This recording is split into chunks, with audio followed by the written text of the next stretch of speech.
예, 안녕하세요. 자, 경호학 마지막 강의죠. 7강 경호의 환경에 대해서 여러분과 함께 알아보도록 하겠습니다.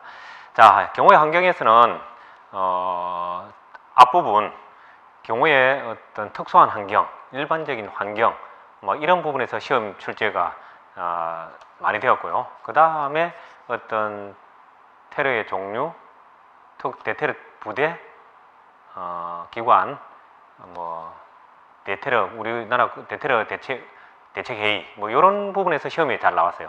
자, 그런 내용을 중심으로 간단하게 강의하도록 하겠습니다.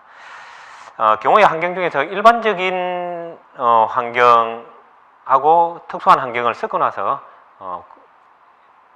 설명이 다른 것은 뭐 이렇게 고르는 내용이 시험에 나오죠. 그래서 일반적인 환경이라는 것은 뭐 경제 발전을 통해서 나오는 부작용, 뭐 불만 세력, 뭐 이런 경제가 발전하다 보니까 외국인 노동자 어떤 불법 체류 문제, 뭐 이런 내용. 그다음 과학기술 발달에 따라서 어떤 첨단 장비를 이용한 범죄 증가, 뭐 이런 거죠.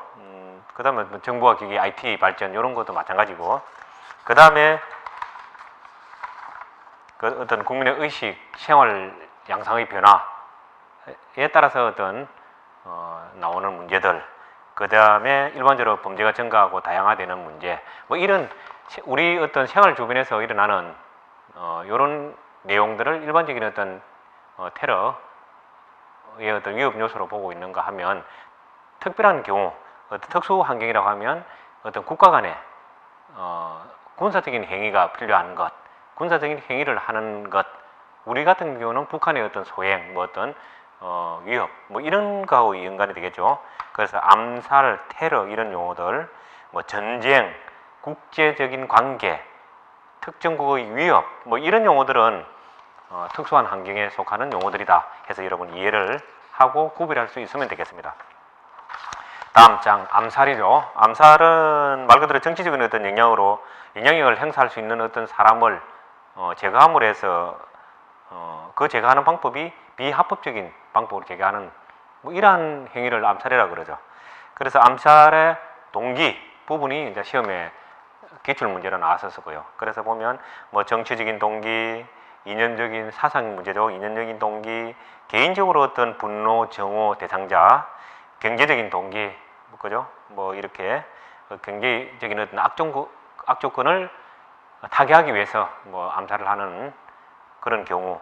그 다음에 심리적인 동기, 정신분열증이라든지 조울증이라든지 어떤 정신병력적인 이런 것들은 복합적인 어떤 요소로 이루어지는 경우가 많죠. 그래서 심리적인 동기, 그 다음에 적대적이고 전략적인 이런 거는 어떤 상대 국가의 어떤 대통령이나 수반을 암살함으로 해서 전략적으로 전쟁 중에 뭐 전쟁의 어떤 승리를 이끌려고 하는 이러한 동기들이 있다 하는 부분은 시험에 조금 출제 빈도가 높다는 말씀을 드리고요. 그 다음에 암살범의 특징에서 이러한 부분들은 여러분들이 상식적인 선에서 접근할 수 있으니까 한번 읽어보면서 외울 수 있도록 합니다. 그래서 심리적인 특징은 무능력자거나 암살을 하니까 굉장히 능력이 있고 어떤 뭐랄까 핸섬한 이런 사람일 것 같은데 그렇지 않다는 내용이죠.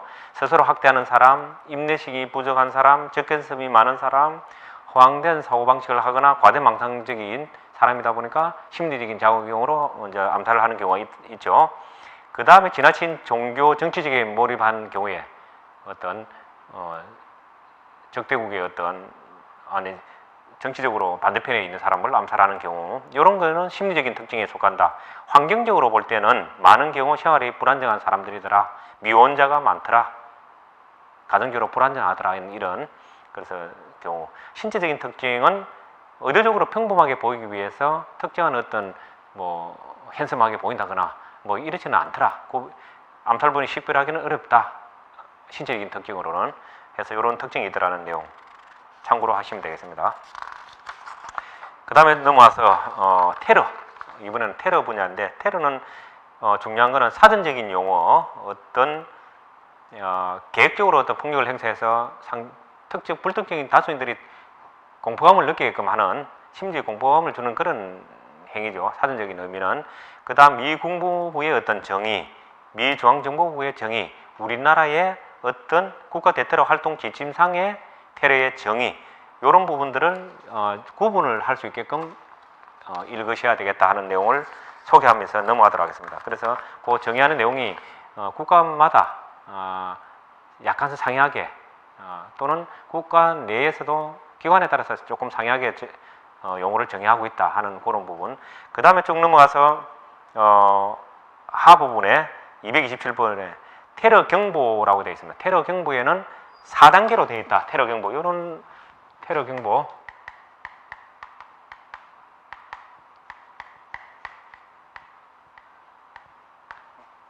되어 있다 해서 중요한 내용이다. 그래서 우리 관심부터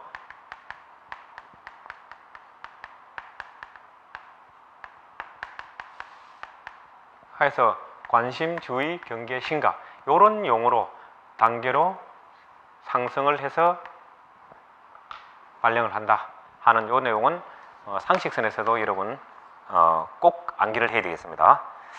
그 다음에 테러리즘의 특징 해서 이제 나와 있고요. 테러리즘의 발생 원인론 해서 나와 있습니다. 그래서 여러분 읽어보면 되겠고요. 현대사회 구조 이론, 어떤 생태학적 환경, 도시 집중 뭐 이런 것들이 원인이 되고 있다는 국제 정치 체계 이론, 특정 국가에서는 테러리즘이 정치 목적을 달성하는 전략적인 도구로 이제 이용되고 있다는 그런 얘기죠. 국제 정치 이론, 박탈감 이론, 상대적으로 개인적, 경제적이든 뭐 심리적이든 뭐 박탈감 느끼는 그 자체가 원인이 된다는 그런 이유고, 동일시 이론은 뭐 쉽게 말하면 다양하게 설명할 수 있고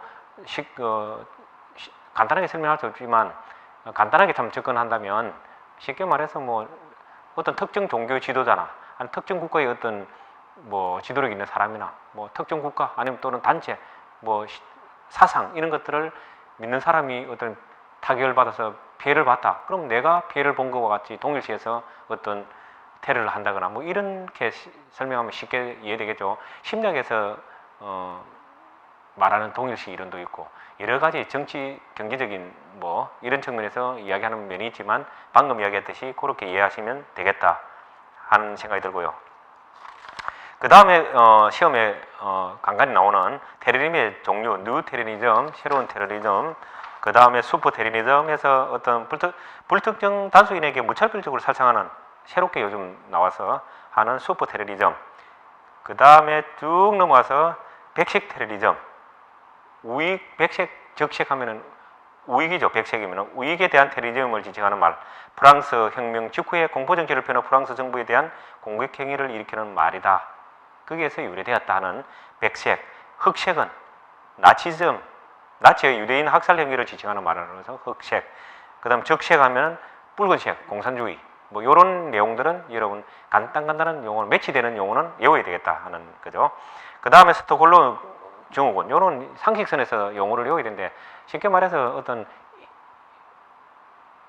인질범이 장기간 인질이 되어 있다 보면은 인질범과 심리적인 동화가 되어버린 그런 이야기를 하는 거죠. 그 다음에 리마 증후군은 그 반대, 인질범이 인질에 어떤 동화되어버리는 그런 이야기죠. 리마 증후군 그렇게 알면 되겠고요. 그 다음에 런던 증후군이라는 것은 인질범과 인질 그 사이에 통역하거나 중재하는 사람이 있죠. 그 사람이 이 사람들에게 동화되어 버리는 그런 것들을 이야기하는 동일시 현상이 일어나는. 그 다음에 항공교통 기피 증후군 하면은 9.11 테러 항공기가 건물을 바로 충돌하는 그런 게 나왔죠. 전 세계인이 굉장히 정신적인 충격을 크게 받았죠. 그래서 항공기를 기피하는 현상 이렇게 하면 되겠고요. 그 다음 테러의 유형에는 패처가 분류한 것, 그 다음에 정치적 신념에 따른 분류, 해커의 분류, 뉴크로스의 분류가 되어 있는데요. 참고로 여러분 읽고 이러한 부분에서 시험에 나올 수 있기 때문에 여러분은 이제까지는 나왔던 적은 없지만 여러분들은 읽고 수험자의 자세로서 이 부분도 여러분이 숙지하고 넘어야 되겠다는 생각이 듭니다. 그 다음에 조직 형태에서 여러분 나오는데요. 이 부분은 지문으로 기출 문제에 나왔던 부분이에요. 그래서 지도자 조직하면은 어떤 정치적인 지주 역할을 하면서 말 그대로 어떤 계획을 정책을 수립하고 통제하고 하는 집행하는 이런 조직이죠. 지도자 조직. 수동적 지원 조직, 정치적 전위 집단, 후원자 역할을 한다. 그러면 수동적 지원 조직이다. 적극적 지원 조직하면 선전 효과를 극대화하고 자금을 조달하고 하는 이런 조직이죠. 적극적 지원 조직. 그 다음에 전문직 조직하면 어떤 정보를 제공하고 테러리스트의 법적으로 비호, 은닉, 아르바이트를 제공하는 이런 조직을 전문직 조직이라고 한다. 그 다음에 직접적 지원 조직. 테러 대상에 대한 정보 제공, 무기 지원, 요원 훈련, 전술 작전 지원 등 이러한 것들을 하는 조직은 직접적인 지원 조직이라 한다. 그 다음에 행동 조직은 말 그대로 폭발물 설치, 직접적으로 테러 행위를 하는 사람이죠. 그래서 이 조직을 구분하고 어떤 일을 하는지는 여러분 필히 외우셔야 되겠습니다. 그 다음 수행 단계 해서 정보 수집 단계로부터 실행 단계까지, 요거는 뭐 여러분 쭉 보면은 정보 수집, 계획 수립, 조직화, 공격, 준비, 실행, 요거는 뭐 외우지 않아도 충분히 연결되는 내용이기 때문에 그냥 넘어가도록 하겠습니다. 그 다음에 사이버 테러. 사이버 테러에서는 여러분 전 과목에서 배웠던 내용이지만 사이버 테러는 특징은 그냥 책상에 앉아서 PC로 원격으로 저렴하게 어떤 테러를 가능할 수 있죠.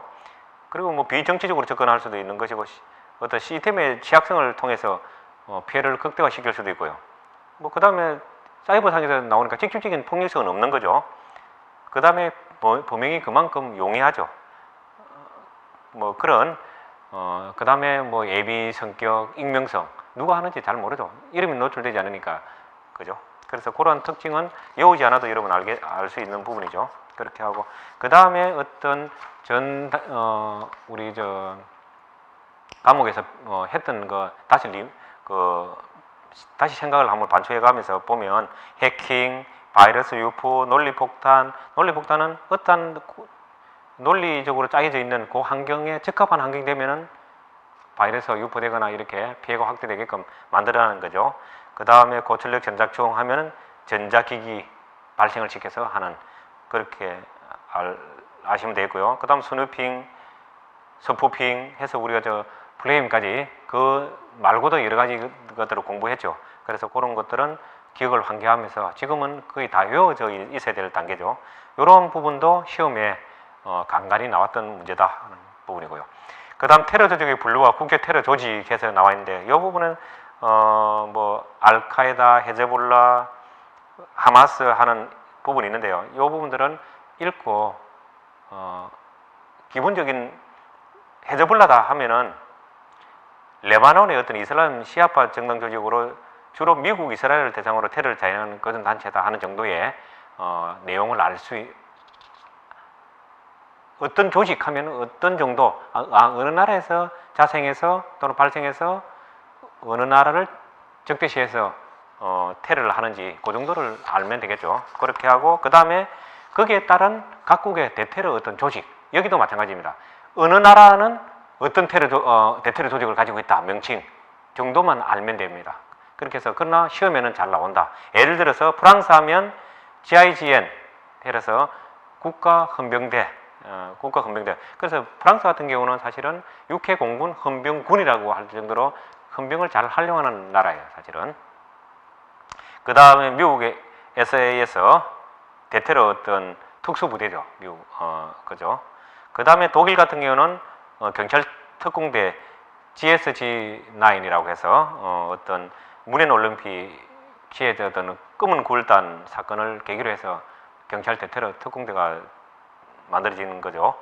그러한 내용. 미국 마찬가지 델타 포스라든지 네이비실이라든지 뭐 FBI 대테러 부대 하는 이런 내용들은 어느 나라 어떤 대테러 조직 명칭 요 정도만 알면 시험에 충분히 대응할 수 있겠다. 그 다음 우리나라의 대테러 조직 하면 뭐 707 특전사의 안에 있는 국가 대테러 부대 하면 707 부대가 있겠고 경찰 특공대 KMP 868 하는 게 경찰 특공대죠. 그런 내용 정도 알고 있으면 되겠고요. 그 다음에 국가 대테러 활동 지침해서 테러 대책 회의. 테러 대책 회의는 구성이 나오죠. 설치 구성. 국가 대테러 정책을 심의 결정하고 대통령 소속의 테러 대책 회의를 둔다. 어디? 대통령 소속하에.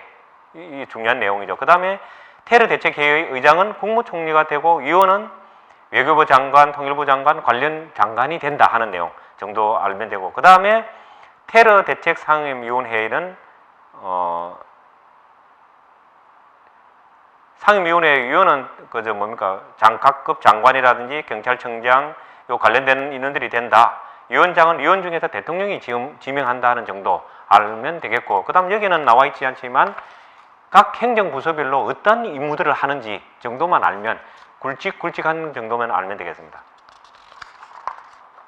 그 다음에 테러 정보 종합센터, 테러 정보 종합센터는 국가정보원에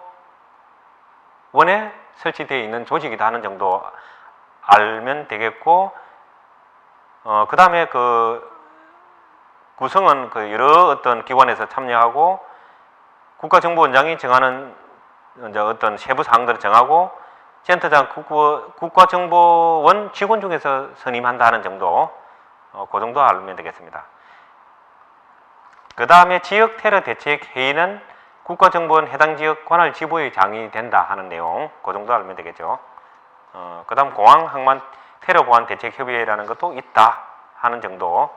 그래서 테러 보안 대책 협의회 의장은 당의 공항 항만의 국가정보원 보안실장이 된다 하는 그런 내용, 여러분 그 정도 내용 알면 되겠습니다. 세부 내용까지 외울 필요는 없습니다. 그렇게 해서 알면 되겠고, 조금 전에 제가 설명드렸듯이 행정 각 부서별로 어떤 교육부는 어떤 내용, 국방부는 어떤 내용, 굵직굵직한 임무가 뭐다는 정도 시험 문제를 통해서 외우시면 되겠죠. 경우의 환경, 적중 시험마로 시험을 통해서 한번 익혀보는 시간을 갖도록 하겠습니다. 1번 경우의 특수적 환경에 관한 설명에 맞지 않는 것은 이렇게 되어 있습니다. 그래서 보면 위의 내용은 1, 2, 3번은 맞는 내용이고요. 그 다음에 일상적인 생활이나 국민의식 뭐 이런 거와 관련된 내용 하면 일반적인 위협이죠. 그래서 답은 4번이 되겠고요. 2번 다음에 설명경에서 암살의 동기는 했습니다. 암살의 동기에는 뭐 심리, 뭐 그 다음에 정치, 사상 여러 가지가 있는데 사상 하면은 이념적인 동기다. 바로 연결이 돼야 되겠죠. 그래서 3번에는 암살의 동기로서 부적절한 것은 되어 있습니다. 3번에 보면 심리적인 동기 하면은 마음입니다. 정신분열증이나 저혈증이나 하는 정신적인, 그래서 그런 부분으로 해야 되고, 전쟁의 어떤 적대적인 관계 하면은 전략적이거나 어떤 적대적인 동기죠. 그래서 3번이 답이 되겠습니다. 4번은 우리 대테러 경보 어떤 단계는 4단계로 여기 있네요. 지우지 않고 있네요. 4단계로 되어 있다. 그래서 관심, 주의, 경계, 심각으로 상향 조정 발령된다 해서 그렇게 보면 4번의 답은 3번이 되겠죠. 2단계가 아니죠. 5번에 같은 경우에는 국가 대테러 활동 지침상 관계기관별 임무로 옳지 않는 것은 조금 전에 강조를 했죠. 그래서 보건복지부 같으면 생물 관련 테러 업무, 보건복지인가 생물 관련, 산업통상자원부 같은 경우는 기관산업시설에 대한 대테러죠. 환경부 같은 경우는 화학 관련 분야죠. 교육 같은 경우에는 방사능 이런 게 아니죠. 방사능 같으면 환경부에 소관이 되겠죠. 그래서 답은 2번이 되겠습니다. 그 다음에 국가 대테러 활동 지침상 관료에 들어갈 내용으로는 내용은, 그래서 우리 앞부분에 국가 대테러 활동 지침에 대책회의는, 테러 대책회의는 대통령 소속으로 있다 라는 그런 얘기죠. 국무총리가 회의 의장이 된다 하는 그런 이야기했죠. 그렇게 하다 보면은 국가 대테러이기 때문에 국가의 테러 업무를 효율적으로 종합적으로 대책을 수립하고 하는 그런 국가죠. 그 다음에 나오는 4단계 심각 단계, 마지막 단계죠. 관심, 주의, 경계, 심각. 그 다음에 대통령 소속하에 테러 대책 회의를 둔다. 이렇게 보면은 답 1번을 금방 여러분 고를 수 있겠죠. 7번 국가 대테러 활동 지침상의 테러 위협 또는 위협 수준에 따라 테러 경보 발령 단계가 아닌 것은 관심, 주의, 경계, 심각. 그렇게 보면 3번이 답이 되겠죠. 테러 조직 이용 중 수동적 지원 조직에 관한 내용은 아까 우리 있었죠. 각 조직별로 어떤 내용들을 하는지를 외워야 된다고 했죠. 정치적 전위 집단 혼자 하면은 지원적 테러 조직 유형 중 수동적 지원 조직에 하는 내용. 수동적인 거는 1번이 되겠죠. 그 다음 목표에 대한 정보 제공 의뢰. 요거는 전문적 조직이거나 직접적 지원 조직이 되겠죠. 요 두 개 조직에서 어떤 정보 제공 요런 게 나오죠. 근데 의료 지원 이런 거 나오니까 직접적 지원 조직 요런 게 되겠죠. 아니면은 전문적 조직이거나 선전 효과를 증대시키거나 어떤 자원을 지원하는 것은 적극적인 지원 조직이라고 했죠. 그 다음에 폭발물을 설치하거나 행동을 옮기는 건 행동 조직이겠죠. 그래서 어떠한 조직이 어떠한 일을 하는지 그 정도는 여러분 외워야 되겠다. 그 다음에 9번에 같은 경우는 프랑스 하면은 백색 테러리즘이죠. 백색 테러리즘. 흑색은 나치, 뭐 적색하면 공산주의 이런 식으로 바로 연결이 돼야 되겠죠. 10번에 문헨 올림픽을 계기로 해서 하면은 어딥니까? 독일이죠. GSG9 독일 경찰 특공대라는 거죠. SAS는 영국 어떤 대테러 부대를 말하는 거죠. 11번에 보면은 각국 대테러 조직에 관한 설명을 옳지 않은 것은 해서 독일의 대테러 부대 하면 그 GSG9이죠. GIGN은 어디입니까? 프랑스죠. 그렇기 때문에 답은 3번이 되겠죠. 그걸 섞어놨네요. 12번에 보면은 사이버 기법의 어떤 우리 전 과목의 다른 앞번 과목에서도 했던 내용이죠. 사이버 테러 기법 해서 은행의 어떤 잔금 조금 나는 걸 모으는 것. 그래서 살라미 기법입니다. 살라미라는 거는 이탈리아의 어떤 소세지, 큼직한 소세지를 이르는 말이죠. 이끄는 말이죠. 그거를 조금 잘라서 먹는 데서 유래된 말이죠. 그래서 살라미 기법이다. 그다음 패키 스니프링이라는 것은 우리 네트워크 상에서 로그인하는 모든 어떤 패킷 내용을 볼 수 있는 그런 거죠. 그리고 뭐 거기 패스워드라든지 뭐 이런 것들 정보를 추출해낼 수도 있고, 그래서 암호화하는 게 제일 좋겠죠. 대응하기 위해서는. 그다음 쓰레기 주워 모으기는 크래킹 기법이라고 하죠. 쓰레기 주워 모으기. 뭐 컴퓨터 작업 끝나고 나서 어떤 주위에 있는 거든 남아 있는 이런 것들을 통해서 정보를 이래 제공받는 거 하는 거. 수프 제핑이라는 것은 우리가 이제 컴퓨터가 고장 나거나 했을 경우에는 뭡니까? 맞는 키와 같이 그거를 뭡니까? 비상용으로 쓰이는 프로그램이죠. 맞는 키 같이. 그러다 보면 어떻게 됩니까? 누구나 맞는 키 같은가 아무 컴퓨터나 접근해 볼 수 있겠죠. 그렇게 해서 정보를 빼내는 수프 제핑 뭐 이렇게 생각하면 되겠죠. 그 다음에 4번의 살라미 기법은 조그마한 금액 남는 것들을 내에게 어떤 모이게끔 해서 이익을 취득하는 이탈리아 소시지에서 유래됐다 해서 답은 4번이 된다 하겠죠. 자, 이렇게 해서 경호학 총 7강으로 경호학 강의를 했습니다. 그래서 경호학뿐만 아니라 1, 2차 과목, 특히 2차 과목 같은 경우에는 경비업법이라든지 경호학, 특히 경비업법은 그 문구 하나하나를 정확하게 주어가 뭐고 서술어가 뭔지 문구 하나를 법에 기술된 법령에 기술된 대로 여러분들이 알아야 됩니다. 자유자재로 그를 활용할 수 있도록 법, 시행령, 시행규칙에는 어떻게 다르게 규정되어 있는지를 알아야 되고, 경호학 같은 경우에는 조금 전에도 이야기했듯이 때에 따라서는 섬세하게 알아야 되겠지만 때에 따라서는 큼직큼직하게 테러 대책 회의 같은 경우는 그 규정이 방대합니다. 그거를 다 외우려고 하면 시험에 진도가 안 나겠죠. 그래서 그런 경우에는 서술 부분 대책 회의 같은 경우는 대통령 소속으로 있다. 국무총리가 의장이 된다. 어떤 임무 정도 한다. 이 정도만 알고 국가기관별로 어떤 임무들을 한다 하는 정도 개념적으로 알면 되겠죠. 그래서 공부하는 방법을 잘 이렇게 활용해서 효율적으로 공부를 해서 꼭 경비지도사 자격증을 취득하는 영광이 있기를 기원하겠습니다.